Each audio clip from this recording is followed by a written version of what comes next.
Meet new people and express your true self. Play IMVU and you can customize your avatar and world to your tastes. In this virtual universe, you can choose from over 54 million items and join in on over 300,000 chat rooms. Create your unique style and show it off to millions of IMVU users around the world. Come find your community on IMVU, whether that be friends or more. Dress, play, connect. Download IMVU from the App Store or Google Play today. She is brave. She is brave. She is bold. She is bold. She is you. You're tuned in to Word of Mom Radio here on the Word of Mom Media Network. Hi, and welcome back to the Ask Mom Parenting Podcast, because parenting is everything. I'm Sue, and with me is Randee, and this is your no bullshit, no filter, zero guilt parenting reboot. Whether you're deep in the toddler tantrums, navigating tween-teen drama, or somewhere in between, you'll get clarity and actionable tools one episode at a time. So today we're tackling a popular topic in episode 5 titled Back to School Without Losing Your Shit, Routines, Resistance, and Real Connection. And we're covering all the angst tied to this time of year. I'm bringing my experienced and unconventional perspective to this subject. We're going to go beyond surface fixes and into emotional roots, power dynamics, and connection-first strategies. We want to actually end the meltdowns and chaos for good by creating sustainable systems year after year. And here's my first tip. The real solutions are actually in a more nuanced style of parenting. So hang out until the end, because I'm also answering some parent questions from my newsletter list. And yes, we'll be giving you the no BS answers there too. The back to school pattern that I see year after year is that parents think back to school stress is about getting the morning routine right. And yes, that's true. We want to get the morning routine smooth. They think that it's about getting the child in line and out the door on time. But in reality, it's about doing prep on our part and setting systems in place for us to be more of a managerial role rather than being sucked into the drama. The routine is only scratching the surface of addressing the chaos. Beneath it, there's a perfect storm of kids adjusting to a new environment, new expectations, and all the social dynamics that the new year brings, not to mention hormone changes for when that age starts. Parents are also unknowingly carrying their kids' emotions in addition to our own. And these factors lead to mornings that run on reaction instead of proactive planning and leadership. By the end of this episode, you'll be able to spot the real reasons that mornings feel like a fight and then fix them at the root. Use connection-first strategies that make kids more cooperative so that you don't have to yell. And implement a repeatable action plan year after year for smoother mornings, even when things go sideways. So let's get into it. Why does back to school seem to break so many of us? Why is the time surrounded by back to school so full of heightened emotion? It's not just school supplies and sharper pencils, it's power struggles, pressure, parental guilt. There's a lot of demands on parents to volunteer, to bake cookies, to facilitate homework, to drive to practice and make meals every single night. And I think we also take on some of the uncertainty that our kids are feeling. And that's all enough for me to tell anybody to just lose my number. Randee, how do you feel when you take your kids to school? Like after the summer off and the first day of school, what are you feeling? I'm actually feeling quite excited. I love back to school time. So where I live, back to school is early September. So it's just a nice, beautiful time of year. We're kind of heading into fall. Yeah, I just really like it. But I also think that comes with just a lot of years of just kind of prepping for that. I do think that I have some solid routines in place and systems in place. I loved how you mentioned systems because that's everything. I think that's so important. So yeah, when back to school comes, I think everyone's just ready. And the thing is, I also think my kids are ready too. I know people always talk about the kids kind of getting squirrely at the end of the summer. And even if they're going to summer camp and things like that, like there's just something about that school routine. Even if you're homeschooling, it's still a different routine. And people and kids love that, I think. And I think parents love it too. But for me, when you heard it said systems, it was like a light bulb in my head because that's where the magic sort of happened with me. I read a lot about having systems in place. For example, like my kids' backpacks are always in the same place. They don't ever move. If they need to take homework upstairs, they do. Then it's back down in their backpacks. If I'm going to get caught up in a morning struggle, it's with the lunches probably. If I'm usually my kids will pack their snacks and I'll probably make the sandwich. But when I can get into doing it the night before, it's beautiful. So that's another system in place. Anything you can do the night before, even having like I have a loose laundry schedule that I do, but it took a long time of getting there. It really started when my kids were like young and in daycare. And I think that's another reason why it was just been a little easy for the back to school transition, because the kids were always in daycare or preschool and they always had somewhere to be at a certain time. And now we just have a solid routine, but the systems being in place is huge. And it's for school and for like your household too, knowing where things are supposed to be. If my kids come home with a permission slip, I sign it right there. I have a system. My kids actually come home with a folder. They each have a folder, and all their stuff that they keep home is on one side, on what they have to bring back to school is on another. And like, I don't look in that folder until I know I'm ready to take care of whatever's in the folder. So all systems like that, and a lot of it's like household type stuff too. It took years to curate, but it really makes all the difference.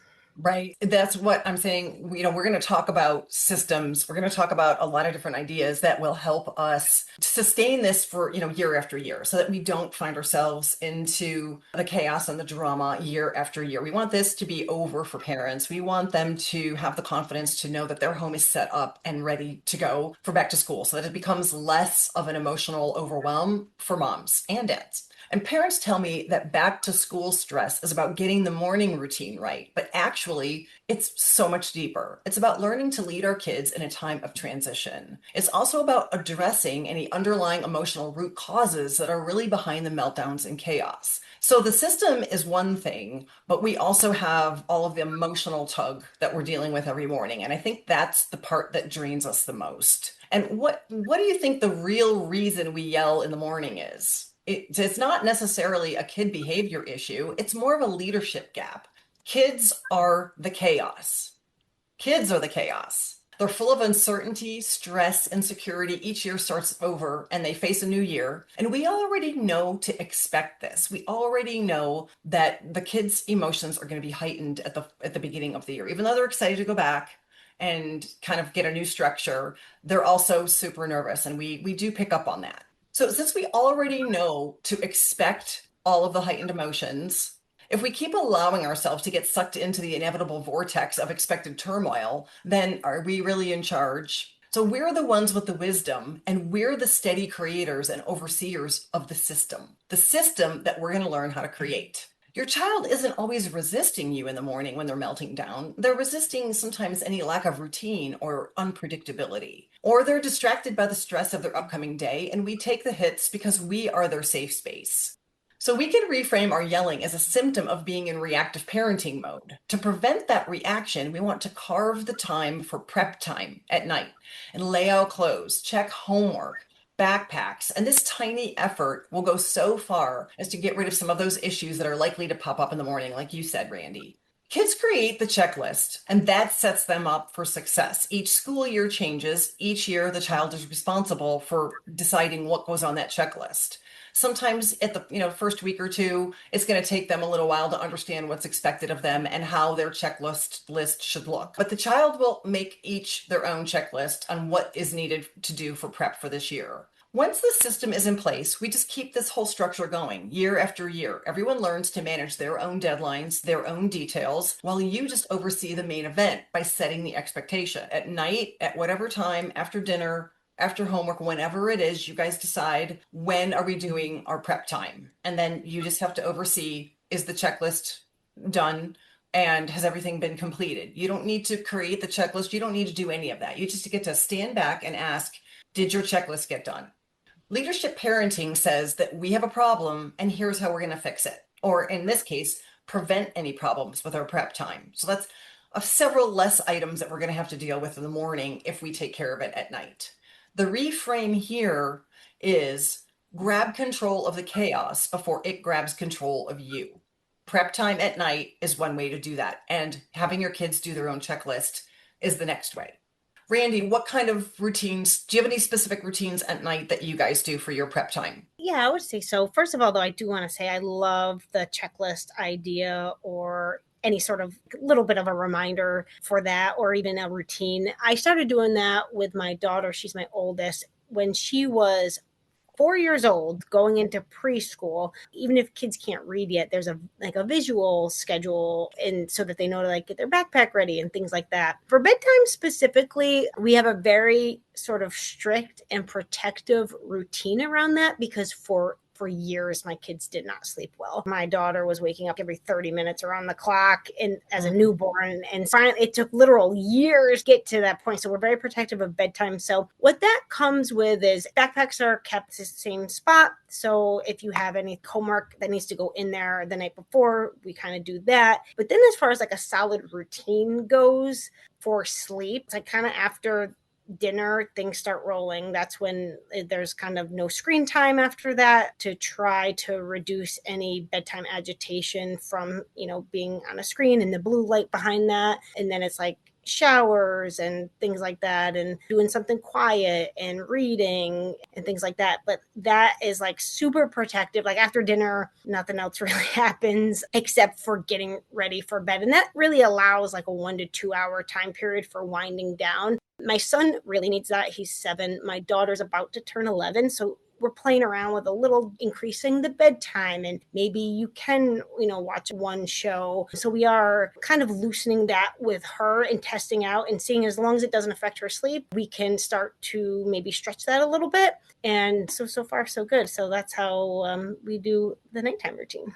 Oh, good. Well, it sounds like you're pretty structured and you found a way to make it work for your family, but structure is the overriding key there. This is the plot twist, is that morning meltdowns, which is what a lot of my moms that I work with say are their biggest stress. Morning meltdowns are not really the problem. They're only the red flag. So meltdowns signal a lack of coping skills for this particular moment. Now, here's some of the stuff that we can do. First, help your kids do more for themselves. Become attuned to early warning signs before they blow up or crying starts. So like if you're seeing that your child's shoulders are hunched, or they're extra quiet, or extra chatty, or they're irritable, they don't want to eat, or maybe they're using always or never language, or noticing something's going on, be on the lookout for that sign. Don't allow the moment to unfold to where you miss the signs and now the meltdown has happened, right? There's an opportunity for us to sort of just stand back and watch and listen to the kids and then sort of interrupt that pattern and that coping skill. We kind of get to the root of what's going on with that child when we see that behavior, rather than waiting for them to start crying, screaming, and interrupting the morning. So if we notice the signs ahead of time, I think that's helpful. Then we can also use what I have as a detachment tool, which is where we step back and we witness without owning. That's just a way of being, again, more in that managerial, like leadership role. Just because our child is having a meltdown, we don't have to absorb that emotion or that outburst. We can stay somewhat detached with our own boundary. And why? Because we expected this, so we don't have to react. Again, we're getting back to that big picture idea that mornings are stressful. We know our kids are going to have a whole set of new emotions, and we are expecting the behavior. It's like if you have a friend that's always late and you build in that time, like she's always 10 minutes late, no matter where you go. So now you're like, okay, this isn't personal. I'm just going to build in the 10 minutes. I'm going to leave a little bit later because I know she's not going to show up on time. Like, whatever. We can predict that our kids are going to have these emotional moments. So that doesn't mean I have to answer each of them. And it doesn't mean that I have to allow the whole morning to go sideways because of that reaction and because of that emotional outburst. So we don't always have to react because we know that it's coming. When we step back and give the child grace and space, they can create their own coping strategies. We're here to support and teach them until they're able to get that skill down, but we don't have to step in and we don't have to solve it. We can create a pre-meltdown prevention strategy that's agreed to the night before. So if something that's a recurring issue, you've got one child who's really having a difficult time, but yet we have to keep the machine moving because we've got, say, 3 other kids we got to get out the door. I can't stop the machine for one child, but I can support them. And how do I do that? Create a pre-meltdown prevention strategy that we're all going to agree at night. So If we find that for 2 weeks in a row, one of the kids is just really having a tough time, they're getting up late, they're just afraid to go to school, whatever the issue is, at night we all sit down, we talk, we have a pre-meltdown strategy. You can come up with some ideas like, okay, when this particular child is crying or they're just not wanting to make their food or they don't want to eat or it's creating a problem for the rest of us. What we can do is agree that a silent physical touch from mom, maybe a gentle shoulder squeeze, is just able to recenter that child when they're having a tough time. Or I found that in our family, humor, it was usually helpful. You could agree ahead of time that whoever is having a meltdown that morning is going to stand in front of the fridge for 30 seconds to prevent further melting down. So we can have some fun with it. And it doesn't have to be personal. We don't have to highlight that one child. We can just say, hey, the machine is moving and we're all getting out the door on time, but we understand that you're having a tough time and we're here to support you, but we also can't allow the group to be held back. Where else do I need to intervene? Where else can I talk about it the night before to prevent the morning meltdown? Time management is a myth. It's about emotional management, really. And what's the best way to regulate kids' emotions? First, let's all agree that yelling doesn't save time or make anyone feel better, especially ourselves. I know that when I was yelling in the morning, I wasn't leading or providing an example for how to handle stress. I just know that I felt kind of bad when I dropped the kids off, my throat hurt, and they probably forgot about it soon after homeroom, but I was feeling bad the rest of the morning. Second, we can create a reliable routine. Predictability in routine is calming to kids by keeping them steady, which leaves less room for chaos to take over. Components of the routine can include the same wake up time, even on weekends. I know that sounds crazy, but like within a 30 to 45-minute radius of wake up time, especially for younger ones, we get up pretty much at the same time. The only exception to that is teens because they need sleep on the weekends. So a consistent wake up time will anchor the nervous system. That's super important for getting to school feeling ready. You can have a built-in connection time. So like right after waking up, you can create a little routine. What I did was I would sit on the edge of their bed when I'd wake them up and I'd rub their back, but I would gently push them. I'd start at the head and I'd just like push them down into the mattress and go all the way up and down. And they would make their moaning and it would be funny. And they'd be, Mom, and it was just a couple, 30 seconds for the 4 kids. And when they got older, the expectation was to set your own alarm and get yourself up. But just have like a little routine, a little connection routine in the morning. It's such a familiar feeling. It's such a comfort for the kids to know mom's coming up. A little bit of touch, a little bit of silly, and just doing that every morning is just really an important connection tool. And then also maybe have a rule about no talking about school tasks or rules for either the first 15 minutes or maybe all morning, or just give them the time to let their brain wake up. Never wake up and then start hitting them right away with all the expectations and things that they need to get done. I've made that mistake many, many times. My kids still tease me about how I would come upstairs yelling. That doesn't work.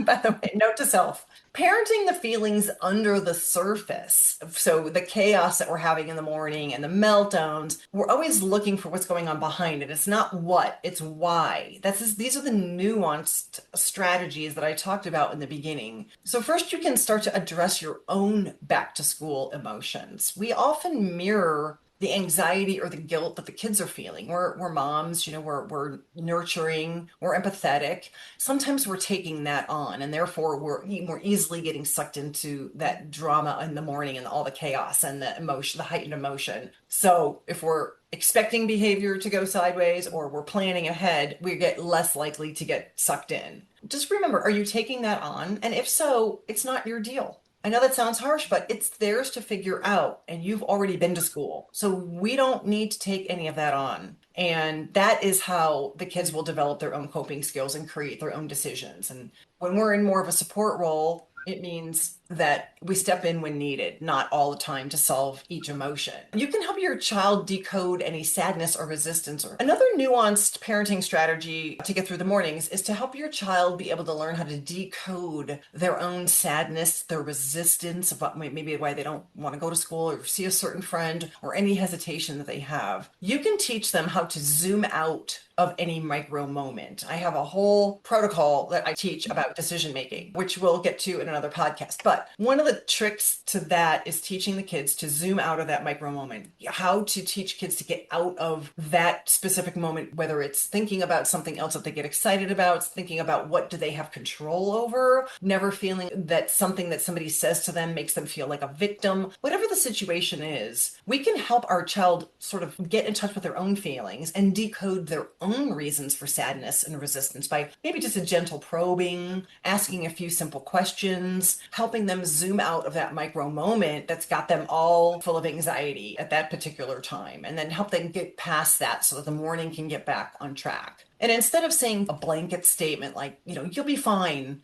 try to isolate the specific feeling. Try something like, new experiences always feel strange at first. I can't wait to hear how you navigate it today. Now I'm putting that back onto them to solve, and I'm saying, I can't wait to hear, so I want to be connected. I want to hear what's going on. I want you to share with me, but I can't wait for you to share with me how you chose to handle it. And most important, remember that as the parent, you are in charge. You don't need to do everything. Ask the kids if their activities are overwhelming to balance and dial it back. Have them pick club sports versus school sports. We had a child who was in track, and he kept getting pressured to do the year-round track. First of all, that's a whole other podcast subject, but it was just asking him, how do you feel? And also getting him in touch with the fact that this could create injuries and then you're going to hurt your spring season. Do you really want to be running all winter? And these are the types of things that we are looking at. Nuanced parenting. We're in charge, and we're providing those leadership questions and those leadership prompts and thoughts for the child to think about. And that's where I talk about not just about the meltdown, it's the root causes. If he's seeing like, I don't want to go to track practice today. Okay, well, let's get to the bottom of why. Is it a coaching issue? Are you feeling like you're not being very good? Should we look at extra help? Like, what is going on below the hunched shoulders, the sadness, or whatever, helping him decode how he's feeling?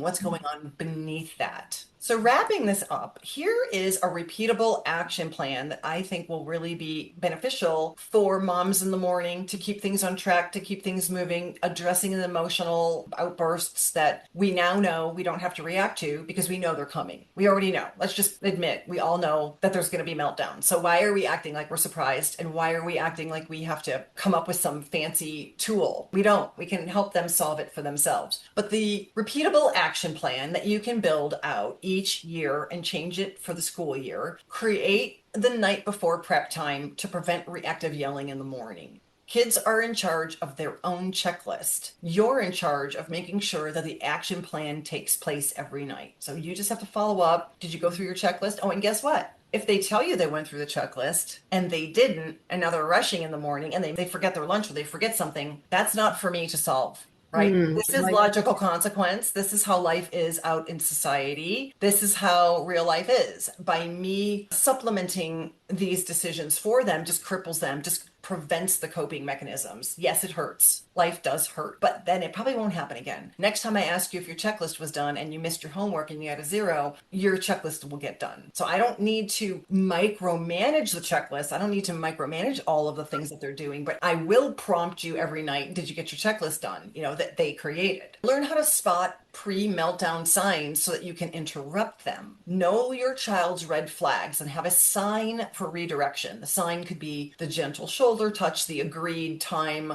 of standing in front of the fridge to stop the meltdown, whatever it is you guys decide works. At night, we're going to have those already set up so that when someone starts going off the rails in the morning, we can say, here's what we decided. Drill down on your routine to stabilize emotions and crowd out chaos. Remember that routine is the fence that keeps chaos out. So routine and structure is everything. And that is how kids leave the day feeling confident, is knowing that they knew what to expect in the morning. It's not haphazard. It's not chaotic. They knew what to expect. And keep your own back to school emotions in check. Intentionally detach and give space to your kids to develop their own coping skills and solve their own problems. All right. I like that. Yeah, I just want to say too, I love the detachment that you're talking about, because I think that's something that a lot of people kind of push back on. Sometimes it can help you get to neutral ground because it's so easy to get caught up in emotions. And I know it sounds weird, but I've actually tried that. Sometimes you need that to I love that word neutral. I love the word yeah. neutral. You are so right. Yes, it neutralizes the moment. Oh my God, that right there, that's gold. I love saying that being able to be detached intentionally and understand. I mean, that whole prediction method is so money because it's when I predict that the kid's melting down, and I'm not surprised by it. I'm not overreacting to it because like, oh, yep, knew this was coming. But wow, I love that connecting detachment to neutral. I love the word neutral and I use that a lot in my coaching. Neutral language, neutral reactions. And I love that. Yes, you are correct. It neutralizes the moment, which then provides the stability for all the kids. We're not just scooping up one every day that is having some issues, right? That's great. I love that. Yeah. So should we get to some of the questions? We had a bunch of Let's- questions from the list, and I would love to get to answering those. Yeah, I'm so excited for these questions. The first question is, how do I create consistent after school routines without burnout? So the real issue here isn't just the routine, it's trying to parent on empty. Burnout is so real and so prevalent and insidious. Again, doing the whole parenting in advance, which is what I do teach, and the whole prep and the preemptive and proactive, all of that is going to help with burnout. But in the case of answering this question, consistency doesn't have to be a rigid structure. It's about predictable rhythm with flexibility being built in. Burnout happens when you try to manage everything for your kids and instead of with them and teaching them how to manage on their own. It does take a few extra minutes to teach them how to do things so that I'm not taking it on. It does take a little bit more of a proactive approach, but when you bake in that proactive thinking and that prep, the burnout will sort of kind of go away because we are turning things back over to the kids at every age. It doesn't matter how old they are capable of doing something for themselves. So usually when I'm working with a mom, I would ask questions as to what are the expectations you have of yourself, and of those expectations that you've got on your list, how many can you turn over to your kids? And then we take some time for training. We would work up a plan that the night before or prior to the actual morning when it's game time. How do we turn over some of those things that we think we're doing? And I've mentioned this in previous podcasts. And one of the most important things for me, again, was teaching my kids at 5 to do their own laundry and to pack their own lunches. 4 kids, a full-time business. I just didn't have it in me to be doing all of that. And it was amazing what the kids were capable of doing. So what I challenge parents to do is look at your morning, look at your life, figure out, really write it down. What is burning you out? Isolate it, write it down, and then zoom out and say, where can I turn this over to the child? What can I get off my plate? And what do I not need to be involved with? We already have so much going on. We have so many expectations, society, school. Like I said, we've got a volunteer school. We've got all these things we're doing. But there's a lot of stuff that we don't have to be doing that our kids could be doing. Another way to help solve burnout is to start with one anchor activity. So before adding homework or chores, just choose one after school ritual that grounds everybody. A snack plus 5-minute reconnect chat on the couch, or, that counts. Anchor equals calm. And each year, at different ages of each child, that anchoring is going to take on a different idea. But if you have the system in place that we're going to do an anchoring activity after school, just to let kids kind of come down from the day, no expectations, no requirements, no hit the ground, run and grab your snack and get your homework done. Where can our kids sort of decompress? I think it's important that burnout for us is, having the kids come home and then go from thing to thing to thing. How do we slow that down? And how do we give our kids some type of anchoring and calming time for them to just be in charge of their time? Also, let kids lead and be part of the routine. Give them ownership over the order or timing of things within the framework. So, for example, homework, play, shower, what order works for you? You're still the leader, but you're not the cruise director. So, tell the kids, here's the expectations. We have to get homework, we have to get sports, we have to get whatever it is that you need done. Like I said, each year and each age of the children takes on a different expectation, a different role, a different activity. But the structure is what you're in charge of, and schedule that planning. Have the kids be choosing what they want to do and when. Do they want to take their shower right after they get home from school? So what? Okay, great. Take your shower. Let them be part of it. It's all I care about is that it gets done. These are the things that need to get done. I don't have any concern over the order or how you choose to do it. So I think that's important because once I let go of that control, it's less burnout on me. Build in rest like it's sacred. I'm a giant believer of sleep. So burnout for mom and dad, as well as the child, burnout is real. It's real for everybody in the family. And rest needs to be protected, like you were saying earlier, that nighttime routine and that protected activity, which sleep is the most important. Not everything every minute of the day has to be productive. One day a week, you have a do nothing day. That's not lazy. It's just preventative parenting. If you're feeling burnout, you could assume that your kids are as well. How can you dial back expectations, share the load with them as partners, and get more free time in the process? My overall answer to the burnout is my kids don't need me to orchestrate perfection or succumbing to everyone's outside expectations. What they need me to do is to model balance. So we'll set those demands as a family. Balance means what's too much. Let's sit down and talk about it. I don't need to be the one that determines everything. I just need to be the one setting the tone for let's have this conversation and how do you choose to handle it? Burnout can be shared. It doesn't have to be something I take on all by myself. I'm not alone in the family. We've got the kids, and I think that that's an important distinction. Yeah, I love that. That's great. Our next question is, how do I keep my kids consistent with sleep, play, homework, and extracurriculars without them getting overtired? Yeah, this is a little bit somewhat of the same, but this question kind of speaks to what's underneath every Pinterest perfect printable routine, which is like this just screams parental burnout, overwhelmed kids, and the myth that balance means doing everything well. But balance means getting rid of some shit and picking only 1 to 2 priorities, and the rest just get demoted. We just don't care. We're only going to have a couple priorities, and you know what? I don't need to pick those priorities. We can have that as a family meeting. We can talk to the kids about what their priorities are. I just need to be in a managerial standpoint, making sure that it all gets done. Your child is probably tired because their schedule could be overstuffed with things that the adults said were important. Not just mom, but teacher, society, coaches, friends. Kids are navigating so much that they don't have the skills to manage right now. I remember telling my kids, seeing, like, especially when they got to be adolescents, pre-adolescents, and just teenagers, the pressure became so much. And I remember just telling them, guys, being a teenager is hard. I don't envy you. Like, I didn't have this much stress when I was a teenager. And sometimes just acknowledging it and telling them that it's different these days and that I see that and I understand it and I'm here to support you through that. Wow, I could just see some of the tense face muscles relax because just showing the kids that I understood and telling them that I understood, and then having a conversation like, how do we pull this back? Even with sports, our daughter chose to do a club volleyball, but she also played volleyball in school. And wow, club, no way. It's too much. The pressure that they're putting on and the financial drain. And at the end of the day, they didn't really want to be athletes in college. They just wanted to go have fun. And you have to, again, zooming out, what's really important? And is this about me or is this about her?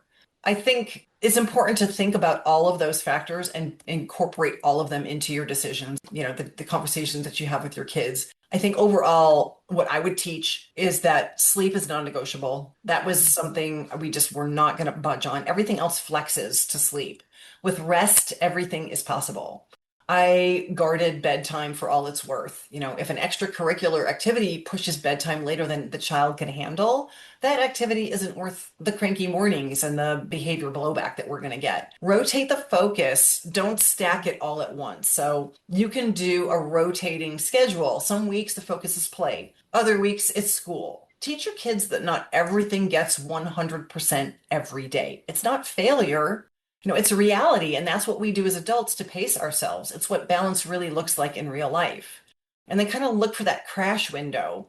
Most kids need a deep compression gap right after school before they can do anything else. And that's not them being unmotivated. That's their nervous system catching up from a stressful day. Most important and overlooked is to check in with your child on the pace, their level of interest, and how they envision what balance looks like for them. Always ask the kids. get their input, get their feelings, and incorporate that into the overall decision. And the parenting reframe for this one would be, the more I protect the rest and the routine, the more I protect their ability to learn, grow, and to actually care. So parents have a hard time with getting kids to care. You can't care if you're exhausted. Yeah, great point. Exactly. Another question. What strategies work for reducing homework battles? Well, first of all, I hate homework. So I commiserated with the kids about homework and told them I thought it was not fun. What strategies for homework? I think, oh, wow. We had so many times where I can remember one of our kids just sitting at the table in tears. At one point, he got so bad I had to tell him that he had to stay at the table until it got done. I don't normally resort to that, but there are gives and takes that with homework battles. I think I'm kind of lucky in a sense of our kids are both in elementary school right now, and the elementary school doesn't emphasize homework, although there is a small amount. And I do think that is from a lot of parents not really wanting it, especially at the younger age. I think as they go up, they're going to definitely have more expectations. But I think kind of what you said in the last question is everything. It's that period of rest first. I know when my kids come home from school, they just rest, and some food is definitely what they need to kind of recharge. They just kind of come home exhausted. So there's that rest first, and then usually the homework can get done. I have an idea. This was something that I did with the kids when they were in college too. It depends on your home and how you want to execute this. One of the things that I would have the kids do is teach me. I would either have a whiteboard or a chalkboard, or maybe have that set up somewhere in the playroom, wherever. And whenever I was getting a battle, like if homework was just really, really hard, or they just weren't able to understand what was being asked, we would have a little bit of fun, and I would have them teach the lesson to me. And that actually really worked. I mean, mostly it worked when the kids got older and when they were really stuck on something. And I understand that this particular question is probably more about, how do I handle the battles? The kids don't want to do it. But it is an idea, again, getting to the root of it. Why do you not want to do it? Do you not understand it? Is it too much? Did you already do this at school and you feel like this is busy work? I would ask the child, what's really going on? Or are we just feeling unmotivated? Get to the root of it. But one of the things that was hopeful, and even when the kids were in college, one of my kids was in engineering, and he was just cross-eyed trying to figure out some of this stuff. And I said, set it up in your room and talk out loud and reteach it as if you're teaching it to somebody else, or tutor it to somebody that's in a year below you, or whatever it is. Try to find a way to explain what you do know out loud. And that was a very important tactic for the kids. Yeah, I think that's a great idea. How can I help my child navigate friendship struggles? I wish I knew what age the child was, because I have a variety of answers for that question. If I knew the age and if I knew what kind of struggle was going on. Ultimately, since I don't have the specific information, what I can tell you is my overarching answer to that is to reinforce the relationship with the siblings. It doesn't matter the age or the phase. There would be certain things I would answer. If I had those details right now, I could answer more specifically. But in the scheme of things, friends come and go. I really stress to the kids that in high school, especially, you think your friends are everything, and they are everything at that time. But even when they're younger, even for elementary school, friends do come and go. I always made sure I told the kids that. But what never goes is your family and your siblings. And I don't know if it's step siblings, if it's whatever, anywhere that you have that safety and that relationship built in with siblings is everything. And I know, kids do fight, whatever, but those shared emotions, those shared memories, if they have a phone and they have videos and they're creating memories with their siblings, my kids to this day are sending memories to each other. They're still remembering funny, stupid things that they did together. I was always circling back and reinforcing the relationship of the family and the home, and really minimizing the importance of the friendships from school, because you are going to get your heart broken. You are going to be left out. And I would tell the kids this up front. Whatever friendship struggle is going on right now, yep, this is going to happen. This is not the last time this is going to happen. I'm very practical, matter of fact, injecting wisdom into what the kids are learning and what they're experiencing from my adult perspective. Yep, people are going to let you down. They're still letting me down, even at my age, even the business people, anyone I think is a friend. Sometimes the friendship struggle is more about the child. We don't know what's going on at the child's home. If there's bullying going on, I always had the kids go, let's look at what might be going on in their home. So friendship struggles, without more specific data to answer this question, I would say that my biggest answer is just reinforcing that family dynamic and always circling back to the importance of the people that don't let you down. Yeah, I think that's a great answer. I also think while you were saying that, I thought about role playing with a child on how to navigate, because it's hard. For example, like we don't know if the child, it might be that the child is having a hard time with new friendships this school year or conflict in friendships. So I think role playing in general, I think that's important as well, because I'm reading and hearing and seeing a lot of people like social psychologists, and people are writing books on just the lack of social interaction like Oh, kids are yeah. having because they're so focused on screens, and we're in That's a this good like point. screen based play. Because when you were saying that with the siblings, like, my first thought was, yeah, because they're doing that with kids in their home. But also I think, if especially if they're having a struggle managing conflict or getting friends, I guess it depends on the age, but role playing a little bit. Because I know for me, I actually remember back to being in kindergarten, and I was terrified, completely terrified, and my mom played or told me Oh, what to that's say. awesome. Yeah, And yeah, that works well. I remember walking up to one kid and just verbatim saying, "Hi, my name is Randee. What's your name?" Oh, like a They told robot. me to say it, and Yeah, my mom just said it, say it to one person, and I yeah. did. Like, Great. Oh, great, good great idea. idea. Absolutely. Yes, yes. That's a Yeah. great way to navigate friend concerns and friend issues, is to role play what the mom or whatever advice we can give them. That's great. Yeah, and going back to about the bullying too, that's kind of something that it's been on my mind too, and I think it's at the forefront of even just asking if they're feeling like they are maybe getting bullied at school, or especially if they have social media. I would say definitely always keep that in the forefront of the mind, and just ask and see, because I think sometimes kids won't say it, but maybe if they're asked, they might open up about it. That's one other thing too to add to that. If you do have siblings at home, the relationship you create with your first one, especially depending on the age gap, like in your case with the 11 and 9, my oldest was my buddy, man. Like he really helped me understand some of the stuff that might have been going on with the triplets. It was 3 year age gap was great. I had trust. I built that relationship with him. And sometimes he could give me the insights like, yeah, hey, so and so was, getting bullied. He would hear the word on the street and then he would tell me. And then I was able to, affect some type of change, or I could probe and ask a question that was going to lead me down that path. And that's the key to parents. If you get a sibling to sell out another sibling out of love, we're not snitches. Okay. But if you get a child to tell you something, you protect that trust with your life. You never, ever, ever reveal that or reveal your sources. That's just a little side note, little piece of parenting wisdom right there.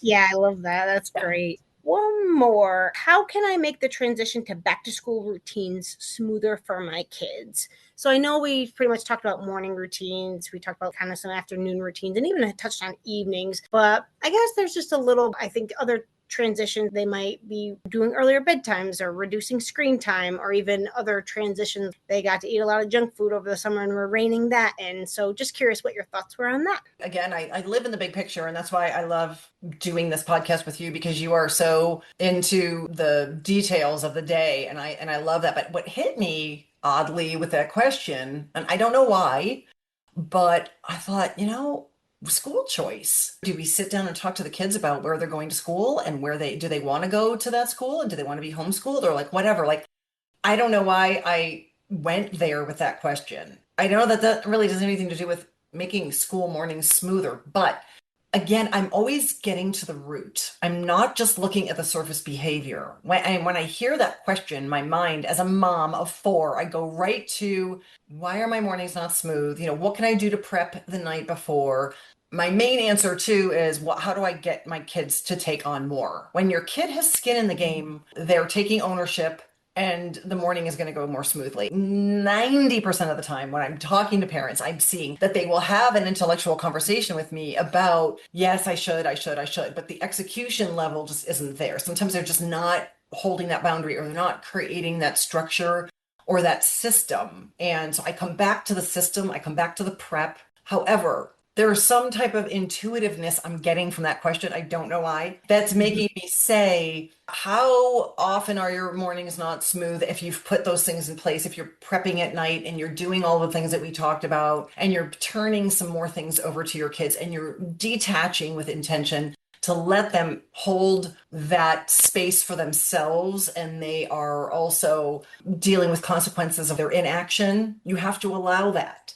Because the more you don't allow consequences to unfold with their inaction, the more you pick up the pieces for them, the more you're going to keep getting morning chaos. So there's that. But what kind of chaos are we talking about? Are we talking about, and I just don't want to go to school? Getting to the root. So as parents, if we're leading from a more big picture managerial standpoint, like I've said, we're going to see the below the surface, the root situation. We're going to probe that, and we're going to probe, do you even want to go to the school? Are there any other schools that are district? Do you want to be homeschooled? Like, what's really going on? With our kids, I always had everything was on the table. We talked about everything. Everything was open. We were honest, and everything was on the table. I don't know why, but I was inspired to go there with that question. Very good. And I think just in general, another thing just to add is, in general, because this is what I do, if anything, we were given extra screen time or extra, maybe the snacks got a little lax, or start reining that in a little bit earlier. I think, it's easy to want to flip the switch on like the night before school starts. Okay, we're back to the routine, but even a couple weeks kind of getting back a slower pace, getting back into whatever, because everybody's routine is going to be different. Whatever your back to school routine is, start reining that in like a couple weeks in advance. Again, that's a great point. The antidote to that is getting the kids involved. Absolutely, yeah. The kids need to be asked their opinions, and then those opinions need to be respected. They need to help set the structure, the tone, the plan, whatever it is you're doing. They can pick the order. Here's the 4 things they need done before bed.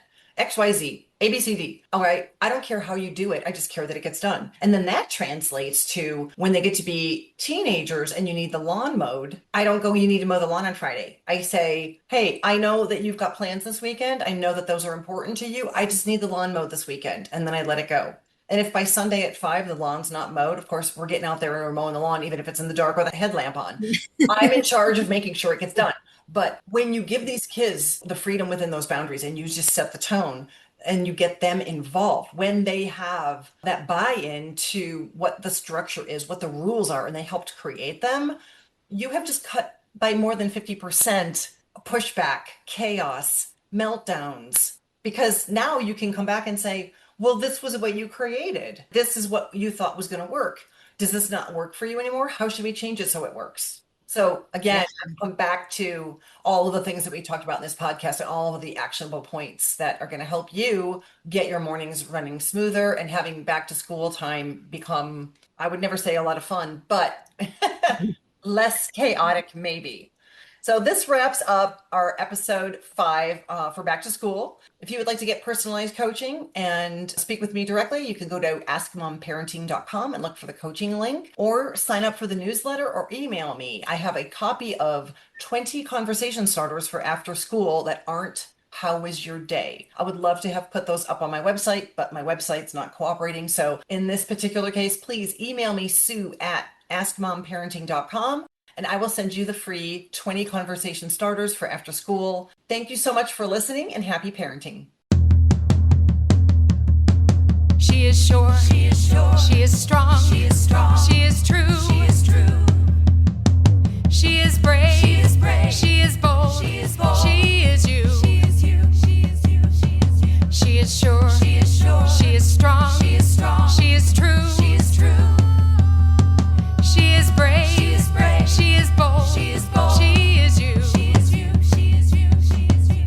Sure of herself, yeah, she takes care of biz. Powerful and strong, yeah, she knows who she is. Has integrity,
Meet new people and express your true self.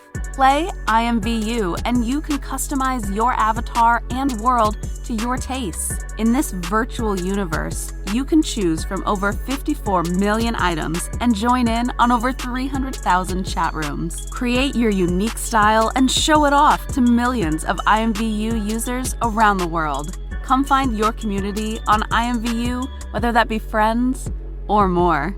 Dress, play, connect. Download IMVU from the App Store or Google Play today.